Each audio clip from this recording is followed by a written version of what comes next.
ഹരേ കൃഷ്ണ. സർവം ശ്രീ രാധാകൃഷ്ണാർപ്പണമസ്തു. അധ്യായം 7 ജ്ഞാനവിജ്ഞാനയോഗം. ശ്ലോകം 19. ബഹൂനാം ജന്മനാമന്ദേ ജ്ഞാനവാൻ മാം പ്രപദ്യതേ വാസുദേവഃ സർവമിതി സമഹാത്മാസു ദുർലഭഃ. വിവർത്തനം: അസംഖ്യം ജനന മരണങ്ങൾക്കു ശേഷം ജ്ഞാനവാനായ വ്യക്തി സർവജ്ഞനാണ്. കാരണങ്ങൾക്കും കാരണഭൂതനും സർവവ്യാപിയുമെന്ന് മനസ്സിലാക്കി എന്നെ അവർ ശരണം പ്രാപിക്കുന്നു. അപ്രകാരമുള്ള മഹാത്മാക്കൾ വളരെ വിരളമാണ്. ഭാവാർത്ഥം: ഭക്തിപൂർവം സേവനവും ആധ്യാത്മിക അനുഷ്ഠാനങ്ങളും തുടർന്നു പോരുന്ന ജീവാത്മാവ് എണ്ണമറ്റ ജന്മങ്ങൾക്കു ശേഷം ഭഗവാൻ കൃഷ്ണനാണ് ആത്മസാക്ഷാത്കാരത്തിൻ്റെ പരമലക്ഷ്യമെന്നുള്ള ദിവ്യജ്ഞാനം നേടുന്നു. ആത്മസാക്ഷാത്കാരത്തിൻ്റെ തുടക്കത്തിൽ ഭൗതികതയോടുള്ള ആസക്തി വിടാൻ ശ്രമിക്കുന്നവർക്ക് അവ്യക്തഗത ഭാവനയിലേക്ക് ചായ്വുണ്ടായെന്ന് വരാം. പക്ഷേ കുറച്ചുകൂടി മുന്നേറുമ്പോൾ മനസ്സിലാവും, ആത്മീയ ജീവിതത്തിലും പ്രവർത്തനങ്ങളുണ്ടെന്നും അവയാണ് ഭക്തിഭരിതങ്ങളായ സേവനങ്ങളായി അറിയപ്പെടുന്നതെന്നും. ഈ സത്യമറിഞ്ഞ ഒരാൾ ഭഗവാനിൽ ആകൃഷ്ടനായി സ്വയം അവിടുത്തേക്ക് സമർപ്പിക്കുന്നു. ഭഗവാൻ ശ്രീകൃഷ്ണൻ്റെ കരുണ മാത്രമാണെല്ലാമെന്നും ഈ പ്രപഞ്ചം സർവകാരണങ്ങൾക്കും കാരണഭൂതനായ ഭഗവാനിൽ നിന്ന് വിഭിന്നമായ ഒന്നല്ലെന്നും ആ സന്ദർഭത്തിൽ ജീവന് ബോധ്യപ്പെടും.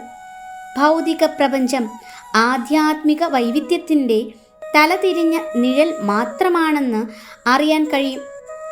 ഏതൊന്നും ഭഗവാനുമായി ബന്ധപ്പെട്ടതാണെന്ന് സ്പഷ്ടമാവും. പിന്നീട് ആ ഭക്തൻ ഏതൊന്നിനെയും വാസുദേവൻ അഥവാ കൃഷ്ണനോട് ബന്ധപ്പെടുത്തിക്കൊണ്ടേ ചിന്തിക്കൂ. വാസുദേവൻ്റെ ആ വിശ്വാത്മക ദർശനം ഭഗവാന് സ്വയം സമർപ്പണം ചെയ്യലെന്ന പരമലക്ഷ്യത്തിലേക്ക് എത്താൻ ജീവാത്മാവിനെ സഹായിക്കുന്നു. അങ്ങനെ സ്വാത്മാർപ്പണം ചെയ്യുന്ന മഹാത്മാക്കൾ ഏറെ പേരില്ല. ശ്വേതാശതരോപനിഷത്ത് 3:14-15 ഈ വിഷയത്തെ തന്നെ സുസ്പഷ്ടമായി പ്രതിപാദിച്ചിട്ടുണ്ട്. സഹസ്രശീർഷ പുരുഷഃ സഹസ്രാക്ഷഃ സഹസ്രപാദ് സ ഭൂമിം വിശ്വതോ വൃത്വാത്യാതിഷ്ഠത് ദശാങ്കുലം പുരുഷ ഏവേദകം സർവം യദ്ഭൂതം യച്ഛ ഭവ്യം ഉദാമൃതത്വ ശേഷ്യാനോ യദന്നേനാദി രോഹതി.